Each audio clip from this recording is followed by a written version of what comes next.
ভর্তি দেওয়ার সুবর্ণ সুযোগ। Mission MBBS, best abroad MBBS consultancy in West Bengal. গত 10 বছর ধরে মিশন এমবিবিএস মেডিকেল ছাত্রছাত্রীদের স্বপ্ন পূরণে নিয়োজিত। ভর্তির জন্য কল করুন 9732122744 নম্বরে। जिस विषय पर चर्चा करने वाले हैं वह विषय है कि इस प्रदेश में टीएमसी की सरकार को चालचोर सरकार क्यों कहते हैं। और ये नारा, ये स्लोगन जनता का था। फिर हमारी टीम अमित जी, अर्जुन सिंह जी, शमीकदा इसकी गहराई में गए तो पता लगा कि एक बहुत बड़ा चावल का घोटाला इस प्रदेश में हुआ। लगभग 5,000 करोड़ रुपए का चावल के घोटाले के दस्तावेज हमें प्राप्त हुए हैं, जो आपको हम सप्रमाण बताएंगे।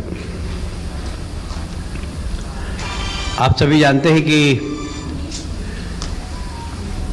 देश के यशस्वी प्रधानमंत्री नरेंद्र मोदी जी ने पिछले वर्ष भी कोविड में इस देश की 80 करोड़ जनता को प्रति व्यक्ति 5 किलो चावल के हिसाब से राशन भिजवाया। जहाँ गेहूँ खाए जाते थे वहाँ गेहूँ भिजवाया, जहाँ चावल खाए जाते थे वहाँ चावल भिजवाया। उसी प्रकार पश्चिम बंगाल में भी वो राशि भिजवाई गई थी। और वैसे भी प्रधानमंत्री गरीब कल्याण अन्न योजना के अंतर्गत गरीबों को 2 रुपये किलो में अनाज सारे देश में प्रधानमंत्री की ओर से मिलता है। पर उस गरीबों को मिलने वाले चावल में किस प्रकार टीएमसी की सरकार और उनके मंत्रियों ने भ्रष्टाचार किया, गरीबों के राशन को भी नहीं छोड़ा, उसके बारे में मैं सप्रमाण आपको बताना चाहता हूं। हर साल एमएसपी जारी करती है और राज्य सरकार को निर्देश दिए जाते हैं कि वो एमएसपी पे ग्रेन खरीदें, गेहूं खरीदें, चावल खरीदें, और भी किसानों का जो उत्पादन अलग अलग स्थानों पर अलग अलग है उसकी एमएसपी जारी होती है। यहाँ पर भी चावल की एमएसपी जारी की गई। राज्य सरकार ने माध्यम, साधारणतया राज्यों के अंदर यही होता है कि सोसाइटी, सेल्फ हेल्प ग्रुप, इसके माध्यम से खरीदा जाता है और हर साल रेट भी बढ़ता है। 18% तक एमएसपी का रेट केंद्र सरकार ने बढ़ाया है, आप यदि रिकॉर्ड देखेंगे तो। बंगाल के अंदर एक बहुत जबरदस्त भ्रष्टाचार का एक माध्यम चुना गया। फार्मर्स की पैडी जब मंडी में लाई जाती है तो सोसाइटी उनका माल नहीं खरीदती है। 5-10% लोगों का खरीदा और वहीं पर उनके दलाल होते हैं। जैसे पेड़ी का भाव एमएसपी 18 रुपये प्रति किलो के हिसाब से है, तो बाहर के दलाल 14 रुपये, 15 रुपये, 16 रुपये के हिसाब से खरीद लेते हैं। हमने जब आरटीआई में पूछा कि कितने किसानों का खरीदा गया, आपको जानकर आश्चर्य होगा, मध्य प्रदेश सरकार के पास किसानों की कोई सूची नहीं है। बस सारी बंगाल के अंदर कोई सूची नहीं। बाकी राज्यों में यदि आप देखेंगे तो, फिर से बोल दूं, अच्छा, हमने जब आरटीआई में जानकारी प्राप्त करने की कोशिश की कि पश्चिमी बंगाल में कितने किसान रजिस्टर्ड हैं, कितने किसानों का एमएसपी में खरीदा गया,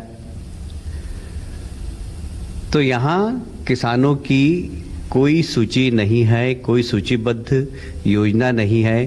फिर हमने अगली जानकारी मांगी कि कितना पैसा चेक के द्वारा दिया गया ये एकमात्र प्रदेश है जहां किसानों से एमएसपी पे कुछ सोसाइटी ने खरीदा तो है पर कैश बांटा, जबकि केंद्र सरकार के निर्देश हैं और जनधन योजना के माध्यम से देश के किसानों के खाते भी खोले गए, पर यहाँ पर उसका कोई ऑपरेशन नहीं, किसानों को पैसा कैश दिया गया। तो यही कारण था, मुझे लगता है कि किसान सम्मान निधि की सूची जब राज्य सरकार से मांगी गई कि प्रधानमंत्री किसान सम्मान निधि का पैसा हम प्रति किसान को 6,000 रुपये प्रति वर्ष देना चाहते हैं, राज्य सरकार ने आज तक सूची उपलब्ध नहीं कराई, क्योंकि राज्य सरकार के पास इस प्रकार की कोई सूची नहीं है और न इस प्रकार की सूची के माध्यम से उत्पादन जो किसानों का होता है उनको चेक से भुगतान किया जाता है। कोई रिकॉर्ड ही नहीं है राज्य सरकार के पास, और घोटाले का सबसे बड़ा कारण ही यही है। अब बात प्रारंभ होती है इसके आगे कि ये पैसा, ये अनाज पहुंचना चाहिए था गरीबों के पास, पर गरीबों के पास नहीं पहुंचा। जब हम जनता के बीच में जाते हैं, ये भारतीय जनता पार्टी का नारा नहीं है कि चाल चोर सरकार और नहीं दरकार, त्रिपाल चोर सरकार और नहीं दरकार, क्योंकि त्रिपाल के लिए पैसा आया और त्रिपाल पहुंची नहीं। चावल आया, प्रधानमंत्री ने भेजा और गरीबों तक चावल पहुंचा ही नहीं। और इसमें जो हमने भी जानकारी प्राप्त की है कि लगभग 1,000 करोड़ का प्रति वर्ष भ्रष्टाचार किया गया। इन 5 वर्षों का हमारे पास रिकॉर्ड है, इसके पहले भी हुआ होगा किंतु हमें रिकॉर्ड नहीं मिला है, पर अभी के 5 साल की जो जानकारी हमें मिली है वो हम आप तक पहुंचा रहे हैं। और इसमें मंत्री स्वयं जवाबदार है। यदि आप मंत्री की खाली आप बैलेंस शीट देखें, जब चुनाव 2006 का उन्होंने लड़ा था तो उस वक्त उन्होंने अपनी संपत्ति घोषित की थी, तब उनकी संपत्ति थी मात्र 5 लाख रुपए। 5 लाख रुपए 2011 में बढ़कर 85 लाख हुई, 2016 में 1,52,00,000 रुपए हुई और 2021 में 6,29,00,000 रुपए। ये एक नंबर की उनकी प्रॉपर्टी जो उन्होंने चुनाव आयोग में फॉर्म भरते वक्त अपनी संपत्ति घोषित की, जबकि इससे कई गुना ज़्यादा उनकी संपत्ति है। हमें मालूम है शार्ट लेक में उनका मकान है, अड़ोसी पड़ोसी के मकान भी खरीद लिए। वहाँ के लोगों ने बताया कि ये ज्योति प्रिय मलिक ने मकान खरीदा है। क्यों, गलत तो नहीं बोल रहा हूँ मैं?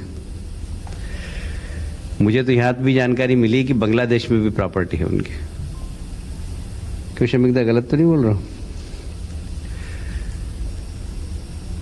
ये 5,000 करोड़ का भ्रष्टाचार तो बिल्कुल सामने दिखाई दे रहा है। ये गरीबों का पैसा, ये किसानों का पैसा, किसानों को उनके उत्पादन का उचित मूल्य नहीं मिला और जो गरीबों के पास चावल भेजना था वो नहीं पहुंचा, पूरा बाजार में बेच दिया गया। उसमें हमें नाम भी आए हमारे पास, कोई महेंद्र अग्रवाल, कोई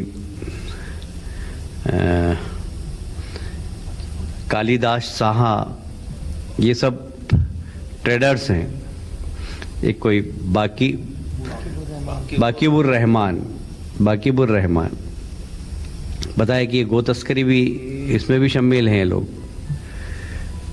अब बताइए, सरकार के मंत्री हैं और क्या क्या काम करते हैं। हमें तो शर्म महसूस होती है कि आपको गरीबों की गरीबी दूर करना चाहिए, आपको गरीबी की भूख दूर करना चाहिए, बाकी उनको भूखे मरने के लिए मजदूर करने का काम टीएमसी की सरकार और टीएमसी की मंत्री ने किया। हम आपको देंगे। मोनी दीपा मलिक, उन्होंने डिपॉजिट किए 4,29,00,000 रुपया। बैंक में डिपॉजिट किए। प्रियदर्शिनी मलिक उनकी बेटी, जानकारी प्राप्त हुई कि वो शिक्षक हैं। वो शिक्षक जो उनको उचित मानदेय मिले, उनको छठा वेतन आयोग मिले, 7वां वेतन आयोग मिले उनको, उसके लिए वो धरने पे बैठे, शायद उनके घर के आसपास ही बैठे।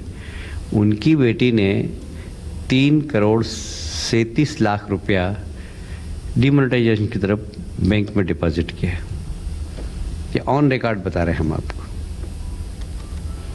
अब बताइए इस प्रदेश का शिक्षक कितना अमीर है। मंत्री की बेटी 3,37,00,000 रुपया जमा करती है और एक तरफ इस प्रदेश का शिक्षक 7वां वेतन आयोग मांगने के लिए धरने पर बैठा, सड़क पर बैठा है। उनसे पूछा गया कि ये आमदनी आपकी कहाँ से हुई है, तो उन्होंने कहा ट्यूशन से। ट्यूशन से आमदनी मिली है उनको। तो ये सब दस्तावेज जो हम आपको देंगे ये निश्चित रूप से बहुत चौंकाने वाले हैं और यह ममता जी की सरकार के बहुत निकटतम ममता जी के मंत्री हैं जिन्होंने इस प्रकार का भ्रष्टाचार किया है। मैं समझता हूं कि इस संबंध में यदि आप और कुछ पूछना चाहें तो पूछ सकते हैं, मैंने अपनी बात रख दी है। मैं सिर्फ इतना ही आश्वस्त करना चाहता हूं कि हम लोग निश्चित रूप से सरकार में आ रहे हैं और सरकार में आएंगे तो इस प्रकार के जो चाल चोर लोग हैं जिन्होंने भ्रष्टाचार किया है उनके खिलाफ जांच भी करेंगे और ऐसे लोग जिन्होंने गरीबों का शोषण किया, फार्मर्स का शोषण किया, वे अन्नदाता जो हमको धूप को धूप नहीं समझते, ठंड को ठंड नहीं समझते, बरसात को बरसात नहीं समझते हैं, इस भूमि में काम करके हमारा पेट भरते हैं, उनका शोषण किया। ऐसे शोषण करने वालों को हम एक जांच करके हम निश्चित रूप से उनके खिलाफ कार्रवाई करेंगे, ये हम आश्वस्त करते हैं। मुझे इतना ही कहना था। देखिए उसका पूरा की पूरे हमारे पास कैलकुलेशन है। कैलकुलेशन ऐसा है कि जितना अनाज आया उसमें से बहुत कम बटा और बाकी बाजार में बेच दिया गया। सरकार के पास कोई रिकॉर्ड नहीं है, ये सब हमने आरटीआई से मांगे। सरकार के पास कोई रिकॉर्ड नहीं है कि हमने ये अनाज यहाँ बांटा, इस बस्ती में बांटा, कोई रिकॉर्ड नहीं। और इसलिए ये सब हमारे पास कागजात हैं, हम कागजात दे देंगे आपको, पूरा दस्तावेज देंगे और आपको बताएंगे। आप चाहें तो उसमें देख भी सकते हैं, हमारे पास प्ले कार्ड में हमने सब दिखाया, उसमें आप देख सकते हैं और आप उसमें स्टडी कर लीजिए। आज नहीं तो कल भी अगर आप पूछेंगे तो मैं इसका जवाब दूंगा। पर हमने पूरे में जो भी बात आपसे कह रहा हूँ बहुत गंभीरता से, बहुत जवाबदारी के साथ कह रहा हूँ और हमने ये सब शासन से ही दस्तावेज प्राप्त किए। ये जो भी दस्तावेज है अधिकृत दस्तावेज। मोबाइल नंबर किस तरह का जांच, किस तरह का केस करना चाहिए, किस तरह का आप कहना चाहेंगे? देखिए इसमें तो सीधे सीधे माननीय मंत्री जी इन्वॉल्व हैं, मिनिस्टर साहब इन्वॉल्व है और उनके खिलाफ हमारी सरकार आएगी तो जो गरीबों का, जिन्होंने चावल खाया, जिन्होंने किसानों का शोषण किया है, उन लोगों को हम नहीं छोड़ेंगे।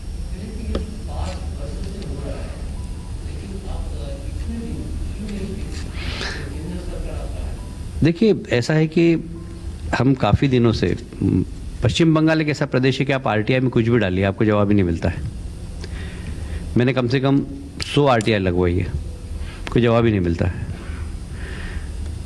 तो यहाँ पर परेशानी ये है कि सरकार के दस्तावेज प्राप्त करना ये बहुत मुश्किल है।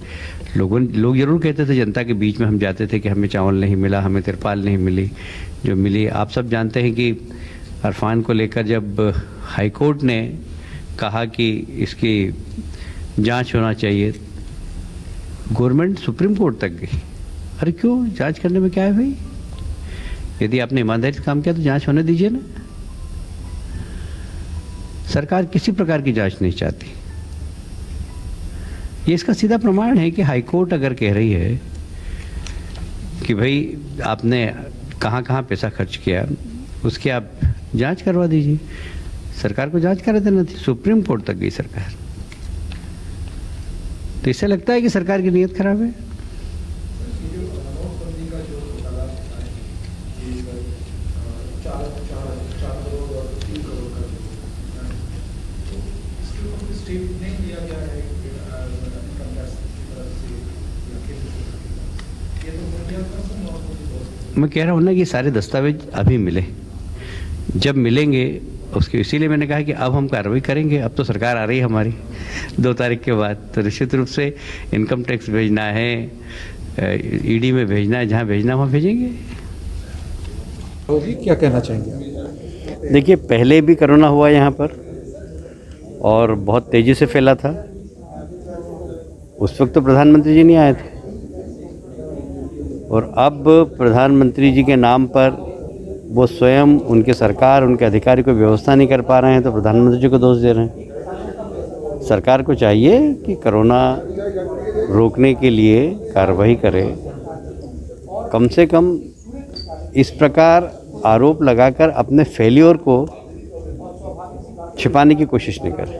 पहले सेंट्रल फोर्स का घेराव का बात किया था, अभी पुलिस का, स्टेट पुलिस को बोल रहा है, वो उसको घेराव का बात कर रहा है, तो मुख्यमंत्री कैसे बोले? देखिए, चुनाव वो हार चुकी हैं, वो नंदीग्राम से। देखिए, ममता जी के बयानों को अब 2 भागों में विभाजित करिए, एक नंदीग्राम का चुनाव के पहले के और एक नंदीग्राम के चुनाव के बाद।